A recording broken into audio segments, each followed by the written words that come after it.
Ils ont à peine 10 ans et ils possèdent déjà la gestuelle appliquée du champion. Le regard est sûr, concentré sur l'objectif à atteindre, placer sa boule le plus près du fameux cochonnet. Chaque mercredi, ils sont une quinzaine, garçons et filles, à se retrouver à l'école de pétanque du boulodrome du Moulin-Pinard. Ce mercredi 20 juin, c'est jour de championnat contre d'autres clubs de Haute-Vienne, alors ça ne rigole pas sur les terrains. La pétanque, c'est du sérieux, tous ces enfants sont passionnés, le virus est même très souvent familial. Parce que beaucoup de ma famille en ont fait et ça m'a plu, du coup ça m'a donné envie de jouer. J'ai essayé et puis maintenant c'est un loisir pour moi. Mon père y jouait et mes grands-parents aussi. C'est un peu partout dans ma famille. Qui est le meilleur, ton père ou toi? Mon père. Surtout le tir. Pourquoi? Parce que surtout ça fait du bruit. J'aime bien quand ça fait du bruit surtout. Être hyper concentré, si on n'est pas concentré, ça ne marchera pas. C'est de la concentration à fond. Vous tirez, vous pointez? Alors il tire et moi je pointe.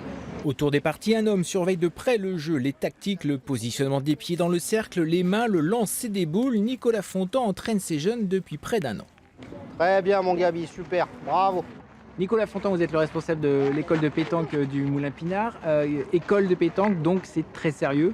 Ah oui, c'est très sérieux pour les enfants, pour qu'ils apprennent les bases de la pétanque, tout en s'amusant, quoi. Alors quelles sont justement les bases à apprendre?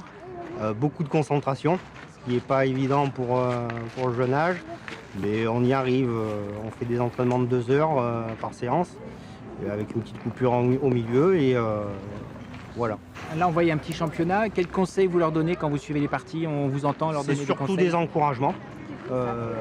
Moi, ce que je veux surtout, c'est qu'ils s'amusent entre eux et qu'ils prennent les décisions eux-mêmes.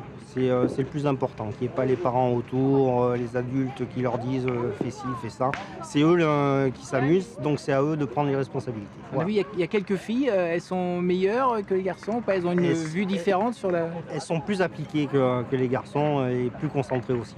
Oui. Et on a vu le plus jeune, c'est Joachim, je crois qu'il a 7 ans, c'est un bon joueur lui. Ah oui. S'il continue, oui, ça va être une pépite comme on dit. La relève est donc assurée, ils iront peut-être un jour jouer sur les bords de Vienne. Ici, les plus anciens ont 87 ans. Pour certains, c'est le meilleur spot de la ville pour pratiquer ce loisir. Monsieur Léna, dites-moi, est-ce que c'est le meilleur endroit pour jouer à la pétanque à Limoges? Ah, pour moi, oui, c'est un des coins privilégiés à cause de la Vienne, des ombrages, de l'effort que fait la ville pour que ici les gens peuvent se poser, pique-niquer. Ici, dans le temps, il y avait des joueurs de lyonnaise, malheureusement, il n'y a plus que des joueurs de pétanque. C'est un excellent endroit. À chacun son lieu préféré, et il y en a. La France compte 300 000 licenciés, mais ils sont l'été des millions de pratiquants.